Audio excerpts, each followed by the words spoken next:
अलैहि वसल्लम के अब्बा तो पैदा होने से पहले ही हुजूर के इंतकाल कर गए थे। उनकी माँ आमना वो पैदा होने के बाद सरकार के 6 महीने के बाद इंतकाल कर गई, 6 साल की 6 महीना। और उनकी रज़ाई माँ हलीमा सादिया, जिन्होंने हुजूर को बचपन में दूध पिलाया था, वो जिंदा रही। यहाँ तक कि सरकार की उम्र तकरीबन 61 साल की हो गई। कितने साल की हो गई? अब बचपन में सरकार ने दूध पिया था, तो सरकार जब 61 बरस के हो गए तो हलीमा कितने साल की हो गई होंगी? तकरीबन 85-90, यानी 20-25 साल की तो रही ही होंगी जब सरकार ने दूध पिया उनका। इतनी उम्र हो गई, इतनी उम्र हो गई उनकी।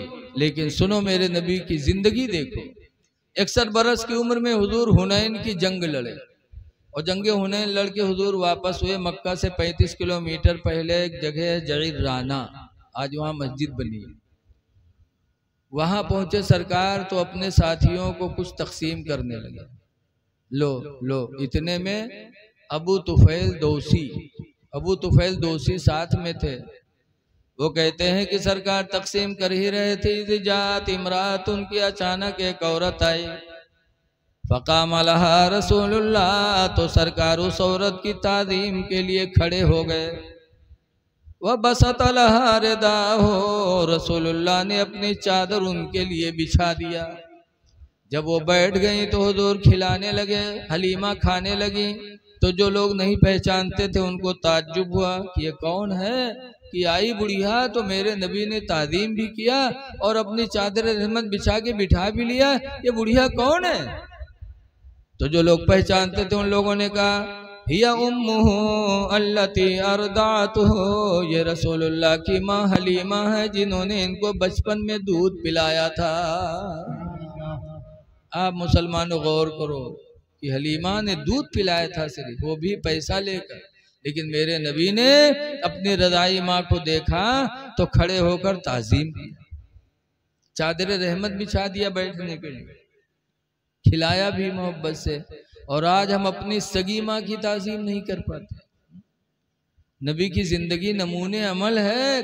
कब आएगी नमूने अमल के लिए? नबी ने रज़ाई माँ की ताज़ीम किया था। मुसलमानों, तुम अपनी सगी माँ की ताज़ीम नहीं करते, कितनी बदनसीबी की बात है। नबी ने अपनी रज़ाई माँ के लिए चादर रहमत बिछाई थी, आज हम सगी माँ का बिस्तरा नहीं बिछा पाते। गर्मी का टाइम है, देखा जाता है कभी बारिश आई कभी नहीं आई, तो माँ बाप का बिस्तरा अंदर बिछा हुआ घर में। गर्मी सख्त है, नौजवान कभी अपनी चारपाई आंगन में डालता है, कभी छत पे जाता है, लेकिन बूढ़े माँ बाप उसी गर्मी में पड़े तड़प रहे हैं। काश तुम अपने लिए जैसे करते हो अपनी माँ बाप का भी बिस्तरा लाके बाहर कर देते, कभी अंदर कर देते, तो नबी की सुन्नत का सवाब भी पाते और माँ की दुआएं भी निकलती हैं, बाप की दुआएं भी निकलती। ऐ लोगों, माँ बाप के साथ अच्छा सलूक करो, नबी की जिंदगी नमूने अमल। लेकिन आज देखा जाता है बीवी है भले के अलग हो जाए, बढ़िया बढ़िया बनाई है, खाई है, माँ बाप से कोई मतलब नहीं। तब जब उसके बाद जब अब्बा अम्मा के मामला आखिरी हुई, डॉक्टर जवाब दे दी, जब खाना न नागी अलग से, तब वही दूध पिया हो, तब वही दूध लेके मुंह में डरी। अरे बाप का दिल नहीं जला रहे? बाप का भी दिल जलता है कि जब मैं खाने के लायक था, मेरे गले में खाना जा रहा था, तब इसने कोई तवज्जो नहीं दिया। आज जब मेरे गले से खाना नहीं उतर रहा है तो दूध पिला रहा है। ऐ माँ बाप के साथ बदसलूकी करने वालों, जरा सोच लो कि अल्लाह के घर क्या जवाब दोगे। माँ बाप की खिदमत करो। कितने ऐसे हैं जो माँ बाप से बोलेंगे नहीं, चले गए दिल्ली बम्बई, जब अब्बा मरे तब वहां से प्लेन से आवत है, मट्टी प्लेन से आवत है, लागत है नहीं है तो बक्सन न जी। अरे दुनिया को दिखाने के लिए। ऐ लोगों, माँ बाप को राजी करो। अल्लाह के रसूल सल्लल्लाहु अलैहि वसल्लम से पूछा गया था, अल्लाह के रसूल अब्बा अम्मा हैं क्या? तो सरकार ने फरमाया था, हुमा जन्नतु का व हुमा नारू का, वो दोनों तुम्हारे लिए जन्नत भी हैं, वो दोनों तुम्हारे लिए जहन्नम भी। अगर राजी हो गए तो जन्नती हो गए, नाराज हो गए तो जहन्नमी हो गए। आला हजरत जहाँ से मुरीद है वो है मारहरा। मारेरा शरीफ से आला हजरत मुरीद हैं, वहाँ के सज्जादा नशीन इस वक्त हैं हुजूर सैयद नजीब हैदर हसन मियाँ। मैं उर्स कासमी में गया, लाखों की भीड़ होती है, तो हजरत नजीब मियाँ खड़े होके कहते हैं मुरीदो तुम इसलिए आए हो मुरी पीर के यहाँ कि हमारा पीर तुमको बख्शवा लेगा। लेकिन सुनो है मुरीदो, कहते हैं खुदा की कसम जब तक तुम्हारे माँ बाप तुमसे राजी नहीं होंगे तुम्हारा पीर तुम्हारे काम नहीं आ सकता। इसलिए अगर माँ बाप को राजी रखना है, राजी है तो खुदा भी राजी, रसूल भी राजी, पीर भी राजी, और माँ बाप नाराज तो सब नाराज। इसलिए दुआ करो कि अल्लाह हुजूर की उसवे हसना पर अमल की तौफीक अता फरमाए। एक जरूरी बात कह के देखो, सबसे अहम चीज है रिज़्क़े हलाल, हलाल रोजी। इसीलिए हुजूर ने फरमाया था,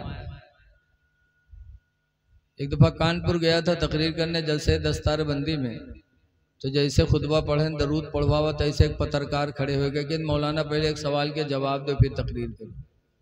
हमको बताओ, घबराने तो जरूर कि अल्लाह जाने का पूछ ले। आजकल बहुत से देहात में पुड़िया रख के रहा था, बहुत से पूछा है मौलाना साहब ये बताओ कि आदम अलैहिस्सलाम के निकाह को पढ़ावा रहा है, अब बताओ कहाँ रजिस्टर ढूंढा जाए। बहुत से कहीं इब्राहिम अलैहिस्सलाम मीना मैया जब इस्माइल की कुर्बानी कहना है तो दुम्बा आवा रहा है, कुर्बान हो रहा है, तो कहे गोश्त को खावा रहा है, अब कहाँ मिले बताओ। ये मेरे सवाल करी हूँ के बाद ना बताए पा तो कहीं देखो मौलाना बड़ी तकरीर कर रहा है, क्या सवाल में चुप कह दिए। तो डर लगता था, तो उसने भी कहा मौलाना एक सवाल है उसका जवाब दो फिर तकरीर करो। हमने कहा बताओ भैया। तो उसने कहा कि मौलाना साहब ये बताओ, आज से 30-40 साल पहले जलसे बहुत कम होते थे, यक्का दुक्का कहीं, मदरसे भी बहुत कम थे, मौलाना मौलवी भी बहुत कम थे, तब बुराइयां बहुत कम थी, बुराइयां ना के बराबर थी।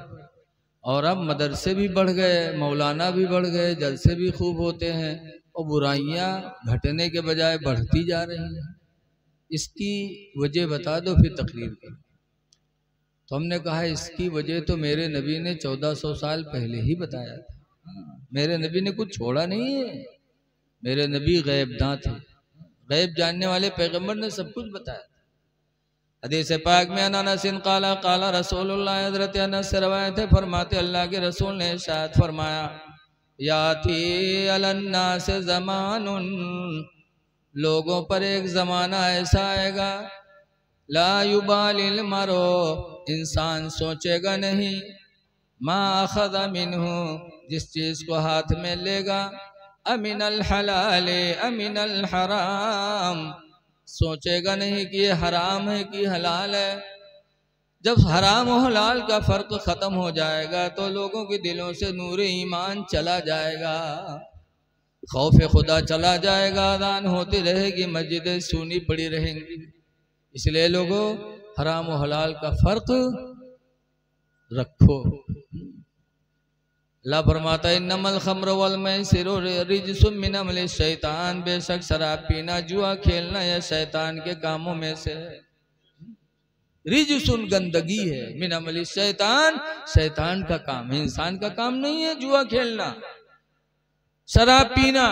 इसलिए कुरान हिदायत के लिए आया, मुसलमान हो कुरान पर ईमान रखो, शराब से भी अपने आप को बचाओ और जुआ ताश से भी अपने आप को बचाओ, हलाल रोजी तलाश करो, अल्लाह उसमें बरकत देगा और आपके बच्चे फर्मा बरदार निकलेंगे, आपकी ज़िंदगी खुशगवार गुजरेगी। तो रिज़्क़ की तरफ ध्यान दो। दुआ है कि अल्लाह ताला इन चंद बातों को अपने जनाब में कबूल फरमाए और जो कुछ कहा गया अल्लाह उसे कबूल फरमा ले। अस्सलाम वालेकुम।